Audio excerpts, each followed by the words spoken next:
Okay, moving on about our discussion about asleep in Christ.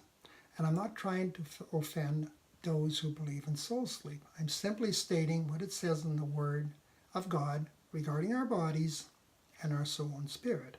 Our bodies are temporal, and our soul and spirit are eternal. Each person on earth has a body container for our soul and spirit. Adam's fall led to spiritual death. Because Jesus is the life-giving Spirit, our confession draws Holy Spirit. He begins his eternal work. His Spirit is now one with our spirit, and a new living being is formed for all of eternity. He lines up our soul with our spirit man. He also restores our soul. Ephesians 4, verse 3. He has identified you as his own, guaranteeing that you will be saved on his day of redemption.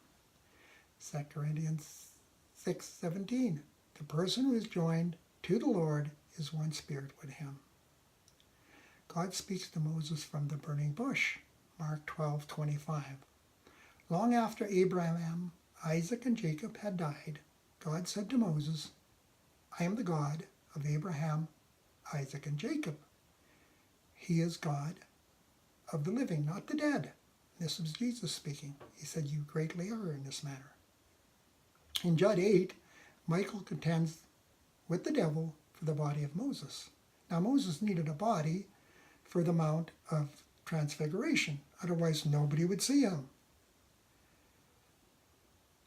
This happened before the Spirit of Jesus descended and set all the captives in paradise free.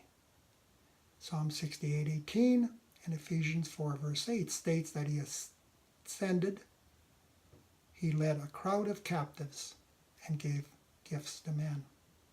Moses appeared with Elijah and met Jesus to speak and discuss the cross. Of course, Elijah was translated. He already had his glorified body. 2 Corinthians 5:8. Yes, we are fully confident we would rather be away from this earthly body, for then we will be present with the risen Lord at home. Absent from the body, present with the Lord. 2 Corinthians 5:1. For we know when this earthly tent we live in is taken down, that means when we die, we will have a house in heaven, an eternal body, made by God, not by humans' hands or human effort. Now regarding the captives led by Jesus, Matthew 27:52. And the graves were opened, and many bodies of the saints which slept arose. Notice it says bodies. Read how many times the body comes up in 1 Corinthians 15:35-44, and then read on to verse 49. Luke 23, verse 43. Jesus replied to the thief on the cross, today you will be with me in paradise. Not 2,000 some odd years from now, today. Luke 23, verse 46. With those words, he gave up his spirit and he breathed his last breath. In Luke 16:19-31, the rich man and Lazarus.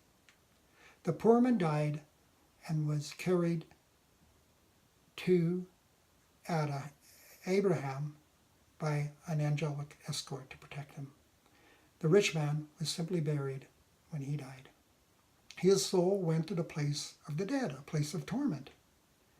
Lazarus was a distance away with Abraham, separated so no one can cross either way. His soul, the soul of the rich man, felt anguish, felt thirst, felt pain, and was concerned about his brothers.